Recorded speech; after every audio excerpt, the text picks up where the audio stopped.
Chapter 8.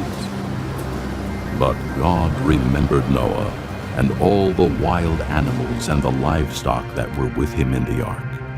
And he sent a wind over the earth, and the waters receded. Now the springs of the deep and the floodgates of the heavens had been closed, and the rain had stopped falling from the sky. The water receded steadily from the earth. At the end of the 150 days the water had gone down, and on the 17th day of the 7th month the ark came to rest on the mountains of Ararat. The waters continued to recede until the 10th month, and on the first day of the 10th month the tops of the mountains became visible. After 40 days, Noah opened the window he had made in the ark and sent out a raven, and it kept flying back and forth until the water had dried up from the earth. Then he sent out a dove to see if the water had receded from the surface of the ground. But the dove could find no place to set its feet, because there was water over all the surface of the earth. So it returned to Noah in the ark. He reached out his hand and took the dove and brought it back to himself in the ark.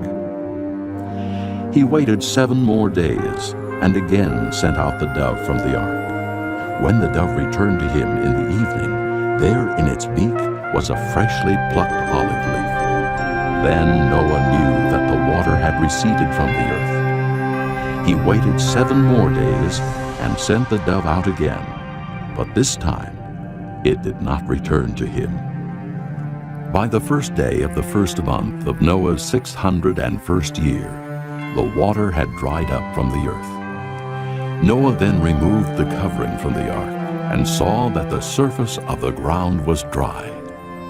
By the 27th day of the 2nd month, the earth was completely dry. Then God said to Noah, "Come out of the ark, you and your wife, and your sons and their wives.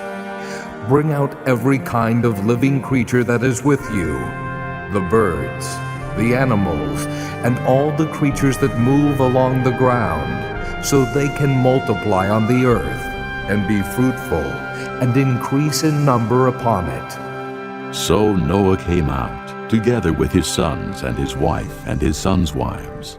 All the animals and all the creatures that move along the ground, and all the birds, everything that moves on the earth, came out of the ark, one kind after another. Then Noah built an altar to the Lord, and taking some of all the clean animals and clean birds, he sacrificed burnt offerings on it. The Lord smelled the pleasing aroma and said in his heart, "Never again will I curse the ground because of man, even though every inclination of his heart is evil from childhood. And never again will I destroy all living creatures as I have done.